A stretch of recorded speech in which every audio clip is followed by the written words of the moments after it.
आज उत्तराखंड क्रांति दल के कार्यालय में होने वाली इस प्रेस वार्ता में आप सभी पत्रकार बंधुओं का हार्दिक स्वागत है। जिस प्रकार से आजकल की परिस्थिति आप देख ही रहे होंगे कि पंचायत चुनाव में किस प्रकार से सत्ताधारी दल खरीद फरोख्त करके और निरंतर रूप से लोकतंत्र की हत्या कर रहा है। ये लोकतंत्र नहीं, ये एक तरफ से खरीद तंत्र बन चुका है। देवभूमि के लिए, आने वाले भविष्य के लिए बहुत गंभीर परिणाम इसके होंगे। इस संदर्भ में सबसे हॉट सीट रही टिहरी की, जिसमें आपने पहले ही से विवादों में निरंतर रूप से सुना होगा कि सोना सजवान नामक जो भाजपा की प्रत्याशी रही है, उन्होंने पहले तो 7 निर्दलीय प्रत्याशियों को खरीद कर बैठा दिया, जो अपने आप में बहुत गंभीर मामला रहा। और वर्तमान समय में उसी सीट पर कांग्रेस की अधिकृत प्रत्याशी, जिसे कांग्रेस ने अपने प्रत्याशी बताया, वह इशिता सजवान, उसे भाजपा ने भी अपना प्रत्याशी बता दिया है, जो एक गंभीर मामला है। आप जानते होंगे कि संविधान की धारा 243 के अंतर्गत राज्य सरकारों को पूर्ण अधिकार हैं कि जो ये जिला पंचायत हैं या हमारे प्रमुख हैं, इन्हें भी जनता के बीच में से जनता को अधिकार दिए जाएं और जनता के बीच से ही इन्हें वोट के माध्यम से चुना जाए। लेकिन वर्तमान सरकार जानबूझकर ऐसा नहीं कर रही है और इसमें कहीं ना कहीं संलिप्तता हमारे चुनाव आयोग की भी है। चुनाव आयोग पूर्ण रूप से सरकार की गोद में बैठकर फैसले ले रहा है। यही मामला नहीं है, इसके अलावा उत्तरकाशी में भी आप निरंतर देख रहे होंगे कि वहाँ पर दीपक बिजलवाण, जिसे पूर्व में भ्रष्टाचार के आरोप में बीजेपी हटवा चुकी है, लेकिन वर्तमान समय में वही बीजेपी उसे अपना प्रत्याशी बनाकर वहाँ पर जिला पंचायत अध्यक्ष की सीट पर कब्जा करना चाहती है और अब कांग्रेस उस पर भ्रष्टाचार के आरोप लगा रही है। तो आप खुद समझ सकते हैं कि ये दोनों दल किस प्रकार से जनता के जनाधार का एक तरफ से अपमान कर रहे हैं। इसी संदर्भ में बॉडी जिला पंचायत में देखिए आप, रचना बुटोला जी, जो पूर्व में उपाध्यक्ष रह चुकी हैं, उनका 1.5 करोड़ से ऊपर का घोटाला उजागर हुआ है, उन पर आरोप लगे हैं। और इसी संदर्भ में हमारे दल के माननीय उपाध्यक्ष आशुतोष नेगी जी, वो पौड़ी में चुनाव आयोग को वहाँ पर देंगे, लिखित में दल के माध्यम से देंगे कि इनका नामांकन तुरंत रद्द किया जाए। जिन पर भ्रष्टाचार के पूर्व में आरोप लग चुके हैं, उन्हें भाजपा और कांग्रेस इस प्रकार से अपने जाल में फंसाकर और उन्हें जनता के बीच में अध्यक्ष के रूप में थोपना चाह रही है, जो बहुत ही दुर्भाग्यपूर्ण है। यही स्थिति धारचूला में आपने देखी होगी। धारचूला में आपने सुना होगा कि इस बीच नेपाल की रहने वाली हमारी मंजुला देवी जी हैं, उन्हें यहाँ पर उत्तराखंड का ये एसटी का सर्टिफिकेट हमारी सरकार दे रही है। कौन है वो लोग? कौन है वो तहसीलदार? कौन है वो एसडीएम, जो इस प्रकार से फर्जी प्रमाण पत्रों को उन्हें दे रहे हैं? और कौन है वो अधिकारी? कौन है वो चुनाव आयोग के अधिकारी बैठे हुए, जो इस प्रकार से उनका नामांकन आज स्वीकार कर रहे हैं? क्या इन पे कार्रवाई नहीं होनी चाहिए? ये सब मिले हुए हैं, ये भाजपा की गोद में बैठे हुए हैं और इन्होंने हमारे लोकतंत्र की पूर्ण रूप से हत्या की है। हम मांग करते हैं, हम सरकार से मांग करते हैं, और इस सरकार से तो मांग करना भी व्यर्थ है, लेकिन हम कहते हैं और डंके की चोट पर उत्तराखंड क्रांति दल आज कहता है, अगर इस प्रकार के खेल निरंतर रूप से चलते रहे तो हम निश्चित रूप से इनकी ईंट से ईंट बजा देंगे। जनता जानती है, समझ रही है। जब आप देख रहे होंगे कि सारे जिलों में लगभग भाजपा और कांग्रेस को किसी ने बहुमत नहीं दिया है, जनता ने पूर्ण रूप से निर्दलियों को बहुमत दिया है, लेकिन उसके बावजूद भी इस प्रकार की खरीद फरोख्त करके लोकतंत्र की जो हत्या ये दोनों दल कर रहे हैं, इसको उत्तराखंड क्रांति दल सहेगा नहीं और जनता के बीच में इन मुद्दों को ले जाएगा। 2027 को जनता भी देख रही है, इनके कुकर्मों को जनता भी वहाँ पर निश्चित रूप से वोट के रूप में उत्तराखंड क्रांति दल के समर्थन करेगी, जिसने ये राज्य बनाया था। अब उनके कंधे पर इस राज्य को बचाने की भी बात है। इस संदर्भ में मैं हमारे साथ पत्रकार वार्ता में दल की माननीय केंद्रीय महामंत्री किरण रावत जी भी बैठी हैं। आपसे भी अनुरोध करूंगा कि आप भी अपने विचार यहाँ पर रखने का कष्ट करेंगे।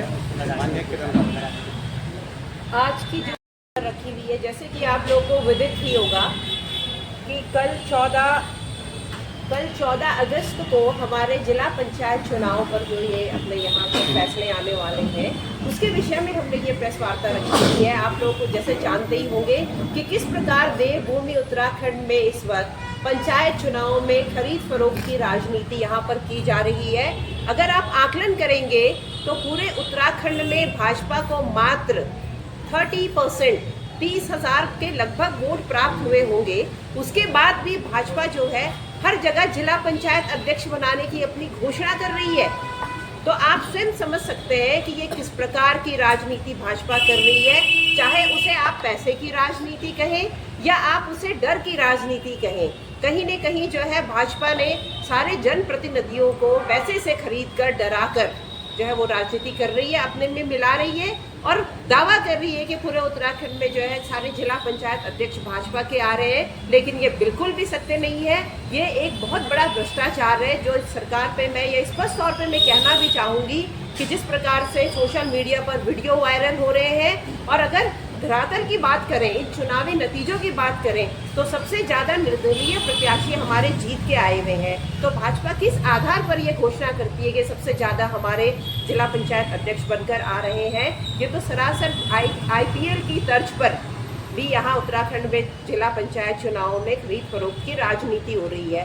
कांग्रेस भाजपा की गोद में बैठ जाती है, कभी भाजपा कांग्रेस की गोद में बैठ जाती है और जनता जो है जिन्होंने जनप्रतिनिधि चुना है अपने क्षेत्र के विकास के लिए, वो जनता जो है सिर्फ मुंह ताकती रह जाती है कि हमारा जनप्रतिनिधि हमारे गांव का विकास करेगा, हमारे क्षेत्र का विकास करेगा। किस प्रकार से विकास होगा जब वो लोग बिक चुके हैं, जिन्हें खरीदा जा चुका है। चाहे BDC मेंबर की बात करें या हमारे जिला पंचायत अध्यक्ष की बात करें या ब्लॉक प्रमुख अध्यक्ष की बात करें, जहां पैसे की राजनीति हो रही है वहां पर विकास की राजनीति कभी हो ही नहीं सकती।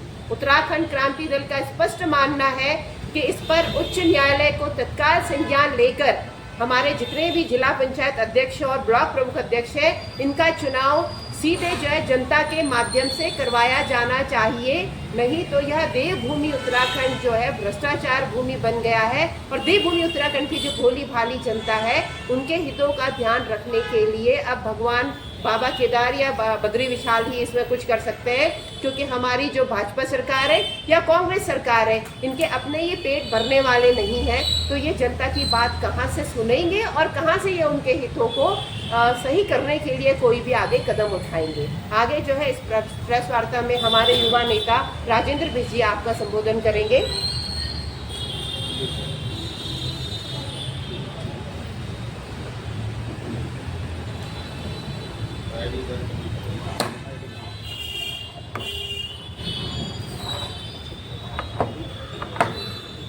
आज की प्रेस वार्ता में सभी पत्रकार बंधुओं का मैं हार्दिक स्वागत करता हूं। जैसा कि आपको ज्ञात है कि हमारे चुनावी महोत्सव का ये हर 5 वर्ष में जो चुनाव होते हैं, जनता को आशा होती है कि इसमें जनता के लिए कार्य होंगे, जनता के लिए नीतियाँ बनेंगी। लेकिन जिस प्रकार से भारतीय जनता पार्टी के राज में उत्तराखंड में जो खरीद फरोख्त की प्रक्रिया चल रही है, तो ये बड़ी शर्मनाक है। जनता अपने आप को कहीं ना कहीं ठगा सा महसूस कर रही है। एक तरफ उत्तरकाशी से जो अभी निर्वाचित होकर आए हुए दीपक बिजलवाण जी हैं, जो पूर्व में वहाँ से जिला पंचायत अध्यक्ष रहे, उन पर तमाम भ्रष्टाचार के आरोप बीजेपी ने उस समय लगाए थे, उनको पद से हटाया था।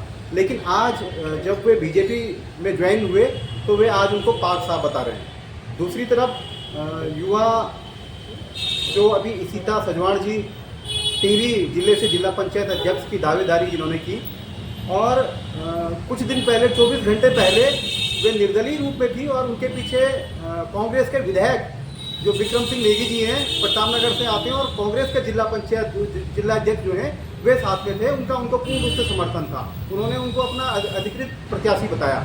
और दूसरी तरफ हम देखते हैं कि सोना सजवाण जी लगातार 2-3 बार से जिला पंचायत अध्यक्ष के रूप में वे काबिज हैं। ये सोना पित्तल बनने को तैयार नहीं है। आप देख लीजिए 3 जगह चुनाव, इनका नाम चुनाव आयोग की जो लिस्ट है, वोटर लिस्ट है, उसमें इनका नाम टिहरी में भी है, इनका नाम घनसाली में भी है, इनका नाम देहरादून में भी है। आखिर ऐसे इनको चुनाव आयोग से ऐसे क्या अधिकार प्राप्त हैं कि हर जगह इनका नाम आ जाता है? तो ये में होने चाहिए, ना किसी को कम ना ज़्यादा। उत्तराखंड क्रांति दल ने राज्य बनाया, तमाम संघर्षों के साथ ये राज्य बना, लेकिन आज जिस प्रकार से ये जनता के भावनाओं के साथ कुठाराघात करने का प्रयास कर रहे हैं, उत्तराखंड क्रांति दल इसको बिल्कुल बर्दाश्त नहीं करेगा। और इससे भी सर्वनाक घटना कार्यरत है। इसके साथ साथ सैनिक प्रकोष्ठ के भी और साथी हमारे हैं। सर कितने परिवार वहाँ रहते थे, कुछ ज्ञात है आपको? जी, परिवार तो वहाँ पर अभी कम से कम आप ये लगा लीजिए कि 100-200 परिवार जो है इससे प्रभावित हुए हैं वहाँ पे। सरकार ने जो इसमें मुआवजा राशि जो दी गई है 445 करोड़ की राशि अभी आपदा प्रबंधन के लिए उत्तराखंड को दी गई है, इसके एक हफ्ते पहले, आपदा से एक हफ्ते पहले। लेकिन सरकार के द्वारा उन परिवारों को 5-5 लाख रुपए देना सिर्फ ऊँट के मुंह में जीरा है। हमारा मानना है कि इस प्रकार की आपदा में सरकार और जो इनके नौकरशाह हैं ये अपने लिए अवसर न ढूंढें। हम मांग करेंगे कि जितने भी पीड़ित लोग हैं, जितने पीड़ित परिवार हैं जिन्होंने अपनों को खोया है, उनको कम से कम सरकार अपनी तरफ से 50 लाख मुआवजा राशि दें, ताकि जो उनका क्षतिपूर्ति जो हुई है वे उसे दोबारा से पुनः बना सकें। सरकार किसी भी तरह की जो दुर्घटना हुई है उसमें कोई डाटा पेश क्यों नहीं कर रही है कि दुर्घटना में कितना नुकसान हुआ है और इन्होंने उस पर अभी तक क्या काम किया है, इसका डाटा क्यों नहीं पेश कर रही है? इसका कारण मैं आपको मुख्य रूप से बताता हूँ कि जो सरकार बता रही है वहाँ पर जो नुकसान हुआ है उससे बहुत गुना ज़्यादा हुआ है। सरकार का जो एक अपना डाटा है वो अलग है, सरकार उसको बहुत कम दिखाना चाहती है। जैसे केदारनाथ में भी आपने देखा होगा कि सरकार ने वहाँ पे मुआवजा राशि अभी तक नहीं बटी है। मुआवजा राशि भी सरकार ने वहाँ पे 40% मुआवजा राशि दी है, 60% सरकार ने नौकरशाहों के बीच में बंदरबाट इसमें चली, हमने मांग करी थी। और आपने जो भी डाटा की बात करी, वास्तव में हमारी ये मांग है कि आप पर प्रत्येक दिन का आज वहाँ पे कौन बॉडी मिल रही, कौन सी बॉडी मिली, क्या मिली, जो किस राज्य की है, कहाँ की है, उसको पेश करें। क्योंकि अब आप देख लीजिए बिहार से लेके कहाँ से हमारे मजदूर भाई लोग या जो यात्री हैं वो वहाँ पर आए हुए थे, वे भी वहाँ पर काल का ग्रास बने हैं। लेकिन सरकार के द्वारा सिर्फ कागजों में बड़ी बड़ी बातें की जा रही है और जो आपदा है उसको भी बताया जा रहा है कि इतनी बड़ी क्षति, इतना बड़ा रूप से नुकसान नहीं हुआ है। लेकिन धरातल की बात कुछ और है।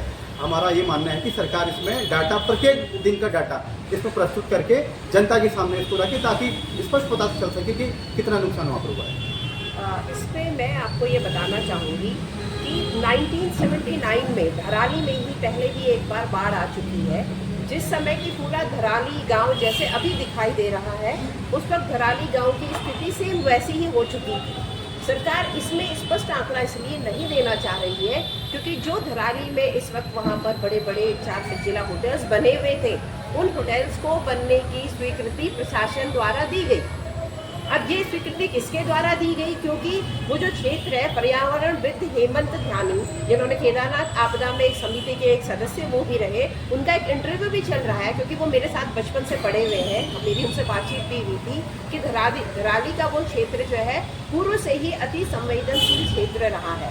लेकिन उसके बाद भी वहाँ पर अगर दोबारा पुनः निर्माण होता है और वो भी वहाँ पर बड़े बड़े होटल्स बनते हैं, तो इसका मतलब कहीं ना कहीं सरकार उसमें मिली हुई है, सरकार के लोगों द्वारा वो वहाँ पर निर्माण कराया गया।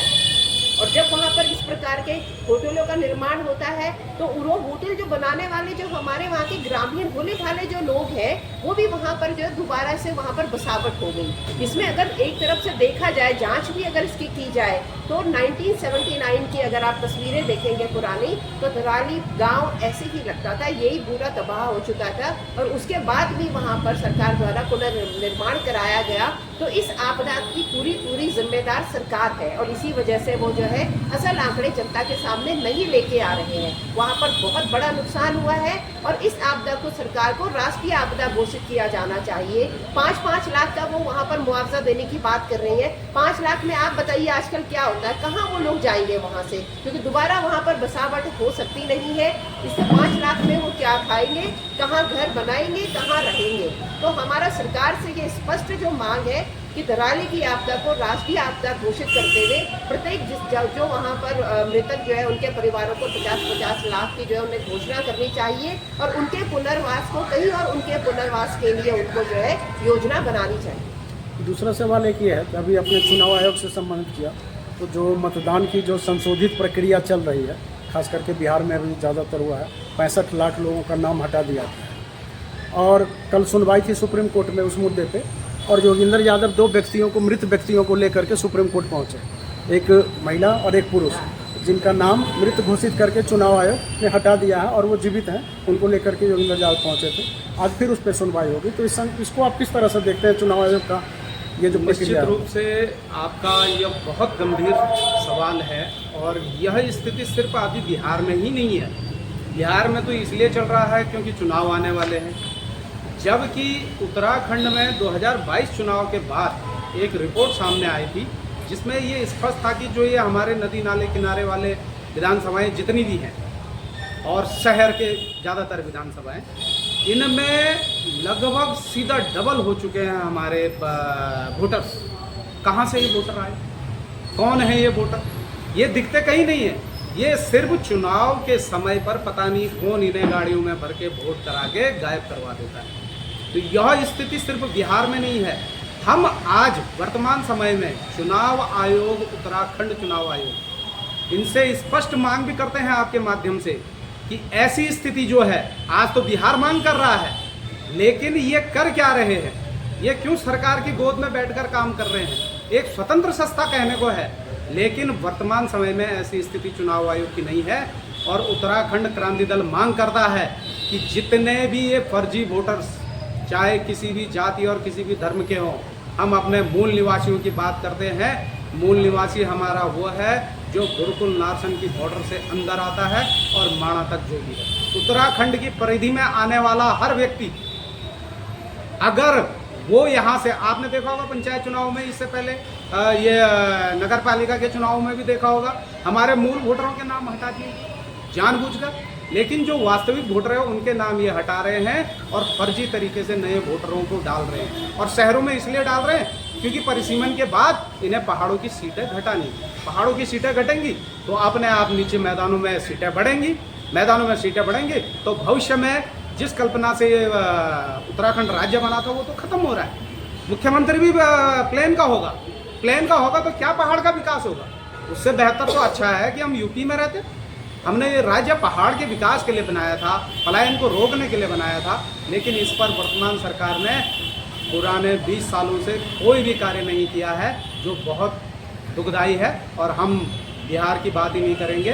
बिहार में जो भी बीजेपी को छोड़कर वहाँ पर जो सत्ताधारी पार्टी है, उनके कुतंत्रों के खिलाफ हम जो भी वहाँ पर, चाहे वो यादव जी आरोप लगा रहे हैं, चाहे कोई भी आरोप लगा रहे हैं, हम उनका समर्थन करते हैं। उसी तर्ज पर जो प्रक्रिया वहाँ चुनाव आयोग चला रही है, हम उसी प्रक्रिया को उत्तराखंड में चलाने की मांग करते हैं। यहाँ पर भी सत्यापन किया जाए और आने वाले 27 के चुनाव से पहले प्रक्रिया पूर्ण कर दी जाए।